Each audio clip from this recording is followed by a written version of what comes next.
Maiden speech, Emma Little Pengelly. Mr. Speaker, firstly can I express my gratitude to you for calling me to give my maiden speech during this important debate, and it is a pleasure to follow the honourable member for Stafford. I feel so truly honoured and humbled to stand in this great chamber, the mother of all parliaments, and to represent my beautiful constituency as a Unionist member for Belfast South. From the banks of the Lagan as it weaves through my constituency, I represent the wonderful people of Botanic, Malone and Stranmillis, past the striking architecture of Queen's University and Stranmillis College, through to the hills of Castlereagh South, right up to Carryduff. Our communities of Ormo and Ballinafie, Beaver and Togmona, Finnicky and right across. South Belfast has the most diverse community in Northern Ireland. I represent a constituency of great depth and beauty, of arts and academia, community, history and celebration. We have many with relative wealth, but we also have communities with challenges including educational underachievement. I give this promise that I will do my utmost to represent all within my constituency to the very best of my ability. Mr. Speaker, I stand here not just in my own stead, but of so many generations of loyal Ulster men and women who loved the Union.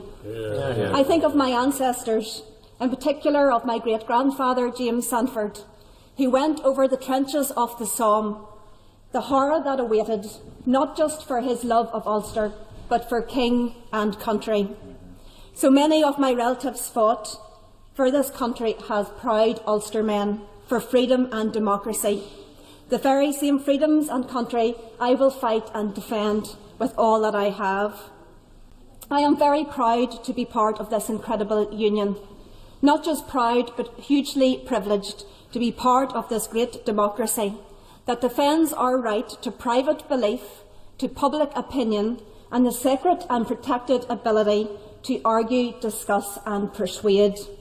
Our democracy is one of the right to all beliefs and views and to none at all. I believe that is the very thing that makes us great. I want to take the opportunity to send my sincere best wishes to my predecessor, Dr. Alistair MacDonald. He served his constituents well for many years and helped make South Belfast what it is today. Just recently, this House unveiled the coat of arms in remembrance to Jo Cox. My thoughts are with their family and friends, who undoubtedly still feel her pain so acutely. I also look to my left, and I see above the door the coats of arms of 3 more of our colleagues that were murdered by terrorism. The one closest to me is the Reverend Robert Bradford, who represented my constituency of Belfast South, and who was murdered by the IRA serving his constituents in Finnicky Youth Centre. I'm reminded of the words of the poet: "History, despite its wrenching pain, cannot be unlived, but if faced with courage, need not be lived again." There is a warning in that sentiment. We must always be vigilant lest we regress back to the horrors of our recent past.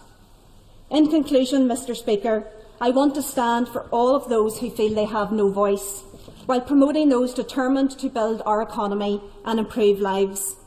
Let us build on the strong foundations of the Union, of duty, sacrifice and service to celebrate and grow our great and glorious Union. I look forward to being a champion for South Belfast and playing what part I can to build a peaceful, better and brighter future for the Union and for all of her citizens. Thank you. Ronald J. Wardener. Thank you, Mr. Speaker. May I pay tribute to the Honourable Lady for her remarks in her maiden speech, which was made in the finest traditions of the House, and also to my colleagues on these benches and indeed